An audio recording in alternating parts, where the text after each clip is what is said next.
அதனாலதான் ரசூலுல்லாஹி ஸல்லல்லாஹு அலைஹி வஸல்லம் அவங்க சொல்றாங்க, ஆயிஷா ரலியல்லாஹு அன்ஹா அறிவிக்கும் போது, ஒரு மூமின் அல்லாஹ்வை சந்திப்பதை விரும்பினால் அல்லாஹும் அவனை சந்திப்பதை விரும்புகிறான். ஒரு மூமின் அல்லாஹ்வை சந்திப்பதை வெறுத்தால் அல்லாஹும் அவனுடைய சந்திப்பை வெறுத்து விடுகிறான். ஆயிஷா ரலியல்லாஹு அன்ஹாக்கு ரொம்ப குழப்பமா போச்சு. அல்லாஹ்வுடைய தூதரே, என்ன சொல்றீங்க, எங்களுக்கு மௌத்தை நினைச்சா கஷ்டமா இருக்கு அப்படின்னு சொல்லி. ஆனா மௌத்தை கொண்டுதான் நம்ம அல்லாஹ்வை சந்திக்க முடியும். அப்ப ரசூல் ஸல்லல்லாஹு அலைஹி வஸல்லம் சொல்றாங்க, ஆயிஷா அப்படி சொல்லல நானு. அதாவது பொதுவா இப்ப வாழ்ந்துகிட்டு இருக்கும் பொழுது யாருக்குமே நான் இப்ப மூத்தா போயிடணும் அப்படி விரும்ப சொல்லல மார்க்கம். அப்படி யாரும் விரும்பவும் மாட்டாங்க. அப்படி விரும்புறத மார்க்கமும் அனுமதிக்கல. மௌத்து வந்து விட்டால், மரண நேரம் வந்துருச்சு, ஒருத்தருக்கு தெரிஞ்சிருச்சு நம்ம இந்த நோயில மௌத்தா போறோம், அல்லது வயசு இந்த வயசுல இப்ப நம்ம படுக்கை ஆயிட்டோம், அடுத்து மௌத்து தான். சோ இந்த நேரத்துல அல்லாஹ்வை சந்திப்பதில் ஆர்வமாக இருக்கணும், தேடலா இருக்கணும். அந்த நேரத்துல அச்சோ மௌத்தா போறோமே, இந்த துனியாவை விட்டுட்டு போறோமே அப்படிங்கிற ஒரு கவலை இருக்குமே, ஆனால் அப்ப அல்லாஹ் தஆலா அத்தகைய அடியார்களை சந்திப்பதை அவன் விரும்ப மாட்டான், வெறுத்து விடுவான். சரியா? அப்ப இந்த விஷயத்துக்கு வாங்க. அப்ப மூமினாகப்பட்டவன் என்ன செய்வான்? இந்த வாழ்நாள்ல அவன் தொழுதான், எதற்காக வேண்டி? சொர்க்கத்துக்காக வேண்டி, மறுமைக்காக வேண்டி, அல்லாஹ்வுக்காக வேண்டி.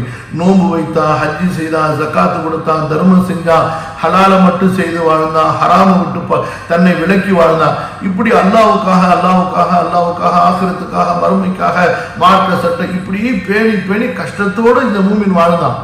அப்ப இப்படி வாழும் பொழுது மலக்கு வருவார் பாருங்க, டே மூமினே வாடா போலாம், எந்த ஆகிரத்துக்காக நீ அமல் செய்து கொண்டிருந்தாயோ, மமன் கான யர்ஜூ லிகா ரப்பிஹி ஃபல்யஅமல் அமலன் ஸாலிஹன் வலா யுஷ்ரிக் பிஇபாதத்தி ரப்பிஹி அஹதா. அந்த ரப்பு உன்னை சந்திக்க கூப்பிடுறான் வாடான்னு சொல்லி அந்த மூமினை அழைப்பாங்க. அந்த மலக்கு சொல்வாங்க, யா அய்யத்துஹன் நஃப்ஸுல் முத்மஇன்னா இர்ஜிஇ இலா ரப்பிகி ராதியத்தன் மர்திய்யா ஃபத்குலி ஃபீ இபாதி. அப்ப அந்த மூமினுக்கு சந்தோஷமா தாங்காது. அல்லாஹ் அக்பர். அலா இன்ன அவுலியா அல்லாஹி லா கௌஃபுன் அலைஹிம் வலா ஹும் யஹ்ஸனூன் இன்னல் லதீன காலூ ரப்புனா அல்லாஹ் ثم استقاموا تتنزل عليهم الملائكة ألا تخافوا ولا تحزنوا وأبشروا بالجنة التي كنتم توعدون. மலக்குகள், மலக்குள் மௌத் மட்டுமல்ல, இன்னும் மலக்குகள் எத்தனை ஆயிரக்கணக்கில் வருவாங்களோ வந்து சொல்லுவாங்க, மூமினே சந்தோஷமா இரு, பயப்படாத, அல்லாஹ் உனக்காக நியமத்துகளை ரெடி பண்ணி வச்சிருக்கிறான், நீ பயந்ததெல்லாம் போதும், இனிமே உனக்கு பயம் இல்லை, உன் பொண்டாட்டி பிள்ளைங்களை விட்டுட்டு வரேன்னு சொல்லிட்டு கவலைப்படாத, அவங்களெல்லாம் அல்லாஹ் பார்த்துப்பான், நீ தைரியமா வா எங்களோட அப்படின்னு ஆறுதல் சொல்லுவாங்க. சொர்க்கம் உனக்கு ரெடியா இருக்கு, அல்லாஹ் உன்னை கூப்பிடுறான், அல்லாஹ்வுடைய அடியார்களோட உன்னை சேர்த்துற போறான், நபிமார்களோட. உம்மை யுத்திஇல்லாஹ வர் ரசூல் فأولئك مع الذين أنعم الله عليهم من النبيين والصديقين والشهداء والصالحين وحسن أولئك رفيقا ذلك الفضل من الله وكفى بالله عليما. நீ நபிமார்களை பார்க்கலாம், சித்தீக்களை பார்க்கலாம், சுஹதாக்களை பார்க்கலாம், உனக்கு முன்னாடி வந்த சாலிஹீன்களை பார்க்கலாம், எல்லாரையும் பார்க்கலாம். வா, அல்லாஹ் சொன்னால வயஸ்தப்ஷிரூன பில்லதீன லம் யல்ஹகு பிஹிம் மின் கல்ஃபிஹிம் அல்லா கௌஃபுன் அலைஹிம் வலா ஹும் யஹ்ஸனூன். நமக்கு முன்னாடி சென்று விட்ட நல்லவங்க எல்லாம், ஷஹீதுகள்லாம் நம்மளை ரொம்ப சந்தோஷமா எதிர்பார்த்துட்டு இருக்காங்களாம். வாங்க வாங்க மூமினான சகோதரர்களே, கவலைப்படாதீங்க, அல்லாஹ் எங்களை சந்தோஷமா வச்சிருக்கிறான், நீங்களும் வந்து எங்களோட சந்தோஷமா சேருவீங்க, உங்களுக்கு எந்த கவலையும் பயமும் இருக்காதுன்னு சொல்லி அவங்க நமக்காக வேண்டி அங்கிருந்து வாழ்த்து சொல்லி விடுவாங்க. ஸோ இப்படி இருக்கும்போது அந்த மூமின் வந்து மலக்கு கூப்பிட்டோன்னு துடியா துடிப்பானா, சீக்கிரமா போயிடுவோம், உடனே போயிடுவோம்னு சொல்லிட்டு. துன்யா சுத்தமா, ஏற்கனவே துன்யாவை எடுத்துக்கிட்டு இருந்தவன், துன்யா அல்லாஹ்ட்ட போகணும்னு ஆசைப்பட்டுக்கிட்டு இருந்தவன், அதற்காக வேண்டிய அமல் செஞ்சுக்கிட்டு இருந்தவன், அந்த புஷ்ராவுடைய மலக்குகள், நற்செய்தியுடைய மலக்குகள், ரஹ்மாவுடைய மலக்குகளை பார்த்தோன்னா அவ்வளவு ஆசை வந்துருமா, அப்படியே துடிச்சு போயிடுவான். சரியா? அப்படியே அந்த மலக்கு என்ன செஞ்சிருவாங்க, அழகா அவருடைய ரூஹ அப்படியே ஈஸியா தூக்கிட்டு போயிடுவாங்க. போட்டு புடுங்கணும், கஷ்டப்படணும், கழட்டணும் அப்படிங்கிற அவசியமே இருக்காது. அந்த ரூஹு உடலை விட்டு வெளியாகிறதுக்கு ரொம்ப ரெடியா இருக்கும். அதனாலதான் அல்லாஹ் தஆலா சொல்கிறான், மூமின்களுடைய உயிர்களை மென்மையாக பெற்றுக்கொள்ளக்கூடிய, மென்மையாக வாங்கிக் கொள்ளக்கூடிய மலக்குகள் மீது சத்தியமாக. இதெல்லாம் நம்ம நினைச்சு பார்க்கணும். இந்த வசனங்களை ஓதும் போது நம்ம நினைத்து பார்க்க வேண்டும். அதே போல மௌத்தை நம்ம நினைக்கணும், யா அல்லாஹ் எனக்கு உதவி செய்யலாம், உதவி செய்யலாம், எனக்கு என்னுடைய சக்கராத்தை எனக்கு லேசாக்கி கொடு, அதே போல எனக்கு நல்ல அழகிய முடிவை கொடு என்று அல்லாஹ்விடத்தில் துவா செய்து கொண்டே இருக்கணும். அப்ப முதலாவது கருத்து வன்னாஷித்தாத் என்பது மலக்குகளை குறிப்பதாக இப்னு அப்பாஸ் ரலியல்லாஹு அன்ஹுமா அவர்கள் குறிப்பிடுகிறார்கள். அடுத்ததாக முஜாஹித் போன்ற மற்ற அறிஞர்கள் சொல்கிறார்கள் வன்னாஷித்தாத் என்பது மௌத்தை குறிக்கிறது. அதாவது மூமினுடைய உயிரை அந்த மௌத்தானது மென்மையாக எடுத்து விடுகிறது. சரியா? அடுத்ததாக மற்ற சில அறிஞர்கள் சொல்கிறார்கள் வன்னாஷித்தாத் என்பது நட்சத்திரத்தை குறிக்கிறது. அடுத்ததாக இமாம் தபரி ரஹ்மத்துல்லாஹி அவர்கள் என்ன சொல்கிறார்கள் என்று சொன்னார், இங்க பாருங்க, எல்லா அர்த்தமும் இங்க சாத்தியமான ஒன்றுதான். புரியுதுங்களா? நட்சத்திரம்னு வைத்தாலும் சரி, அது ஒரு இடத்திலிருந்து இன்னொரு இடத்துக்கு இடம்பெயர்ந்து மென்மையா சென்று விடுகிறது. நட்சத்திரங்கிறது எவ்வளவு பெரிய ஒன்று! இந்த உலகத்தை விட, சூரியனை விட, சந்திரனை விட, மேல இருக்க கோள்களை விட மிக பயங்கரமானதுதான் நட்சத்திரம். அது ஒரு இடத்திலிருந்து இன்னொரு இடத்துக்கு மூவ் ஆகுதுன்னு சொன்னா எவ்வளவு பெரிய பிரம்மாண்டமான ஒரு சத்தம், ஒரு பெரிய குழப்பமே அந்த விண்வெளியில ஏற்படணும். அப்படி ஏற்பட்டா இந்த பூமியில நம்மளால வாழ முடியுமா சொல்லுங்க? ஆனா அல்லாஹ் சுப்ஹானஹு வ தஆலா மென்மையா அப்படியே ஒரு இடத்துல இருந்து ஒரு இடத்துக்கு அதை டிரான்ஸ்ஃபர் பண்ணிடுறான் எப்ப அவன் நாடுகிறானோ. சோ அதனால இப்ப இந்த எல்லா அர்த்தங்களுமே இதற்கு சாத்தியமான அர்த்தம் தான். அதனால ஒரு அர்த்தம் தான் சரி, இன்னொரு அர்த்தம் வைக்க கூடாதுன்னு சொல்லி நம்ம பிடிவாதம் பிடிக்க வேணாம். எந்த அர்த்தம் வைத்தாலும் சரி அல்லாஹ்வுடைய இந்த கலாமுக்கு அது பொருத்தமான அர்த்தமாகத்தான் இருக்கும். சரிங்களா? கவனிங்க, வன்னாஸிஆத்தி கர்கா வன்னாஷிதாத்தி நஷ்தா. அடுத்ததாக வஸ்ஸாபிஹாத்தி சப்ஹன். சபஹ யஸ்பஹு. சபஹ யஸ்பஹு என்றால் நீந்துவது. மஸ்பஹத்துன்னு சொல்லுவாங்க நீச்சல் குளத்துக்கு, ஸ்விமிங் பூல். சபஹ யஸ்பஹு நீந்தினான் அப்படின்னு சொல்லி. சபஹ ஃபில் மாஇ தண்ணீரில் நீந்தினான். இதிலிருந்து வந்ததுதான் சப்பஹ யுஸப்பிஹு.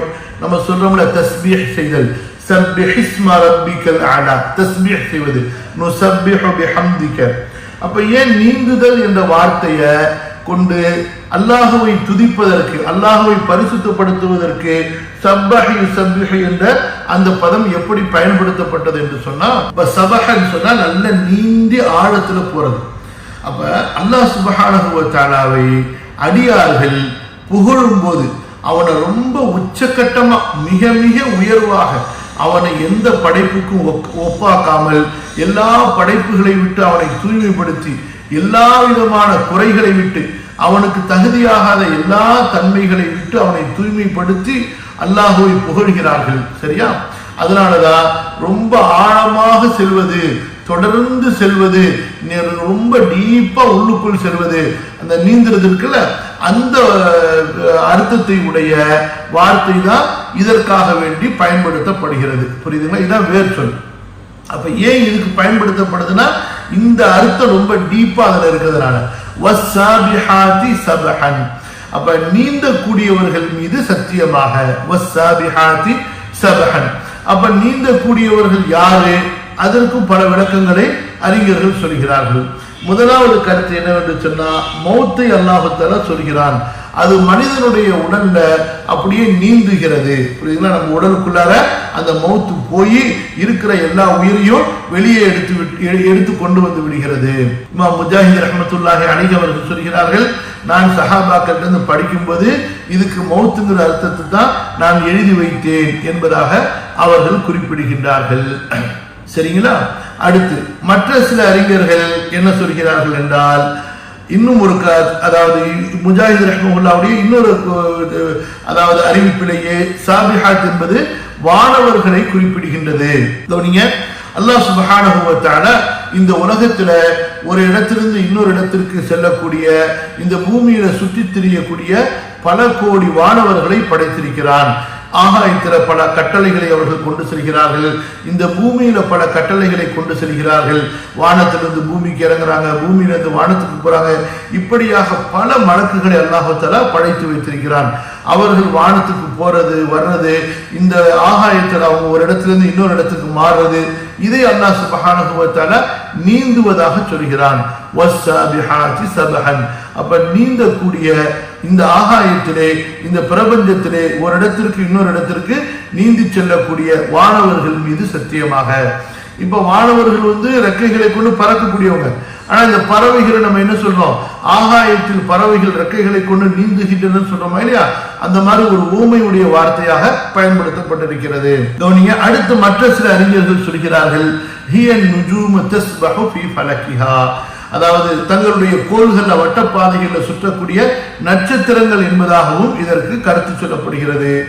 கத்தாதா ரஹிமஹுல்லா அவர்களுடைய மற்றொரு அறிவிப்பிட வருகிறது, அதாவது ஹிய சுஃபுனு, கப்பல்களை அல்லாஹு தஆலா சொல்கிறான். அல்லாஹ்வுடைய படைப்புல கப்பல் மிக பிரமாண்டமான ஒன்று. குர்ஆன்ல ஒன்றுக்கு மேல பல இடங்கள்ல அல்லாஹ் சொல்கிறான், வலஹுல் ஜவாரில் முன்ஷஆத்து ஃபில் பஹரி கல் அஅலாம், அதே போல வல் ஃபுல்கில்லதி தஜ்ரி ஃபில் பஹரி பிமா யன்ஃபஉன் நாஸ், கடல்களிலே மனிதர்களுக்கு தேவையான சுமைகளை பொருட்களை சுமந்து செல்லக்கூடிய கப்பல்களிலே அல்லாஹ்வுடைய பல அத்தாட்சிகள் மனிதர்களே உங்களுக்கு இருக்கின்றன.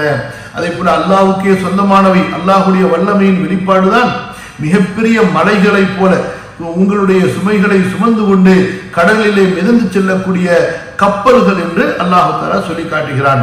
ஆக அறிஞர்கள் பல கருத்துக்களை இந்த சாபிஹாத் என்பதற்கு சொல்கிறார்கள். வானவர்கள் என்று ஒரு கருத்து, மௌத் என்பது இன்னொரு கருத்து, அதுபோன்று நட்சத்திரங்கள் என்பது இன்னொரு கருத்து, அதே போல கப்பல்கள் என்று இன்னொரு கருத்து. இப்படி பல கருத்துக்களை அறிஞர்கள் சொல்கிறார்கள். கப்பல் என்ற கருத்தை சொல்வது அத்தா ரஹிமஹுல்லா. சரிங்களா? அடுத்ததாக இமாம் தபரி பொதுவாக தங்களுடைய அந்த கருத்தை பதிவு செய்கிறார்கள். அல்லாஹ் சுப்ஹானஹு வ தஆலா தன்னுடைய படைப்புகள்ல சாபிஹாத் என்பதை கொண்டு சத்தியம் செய்கிறார். அந்த சாபிஹாத்ங்கிற தன்மை மலக்குகளிலும் இருக்கலாம், மௌத்திடத்திலும் இருக்கலாம், கப்பலிடத்திலும் இருக்கலாம், நட்சத்திரங்களிடத்திலும் இருக்கலாம். ஆக அந்த தன்மைகள் எந்தெந்த படைப்புகளிடத்தில் இருக்கின்றனவோ எல்லா படைப்புகளையும் இந்த இடத்துல அர்த்தம் கொள்ளலாம். அதனால நம்ம இடத்துல ஒரு குறிப்பிட்ட ஆதாரம் இல்லாம இந்த ஒன்றுதான் நோக்கம், மற்றதை நம்ம இங்க நோக்கமாக எடுக்கக்கூடாது என்று உறுதியிட்டு சொல்வதற்கு நம்ம இடத்துல ஆதாரம் இல்லை என்பதாக இமாம் தபரி ரஹிமஹுல்லா தங்களுடைய கருத்தை பதிவு செய்கிறார்கள்.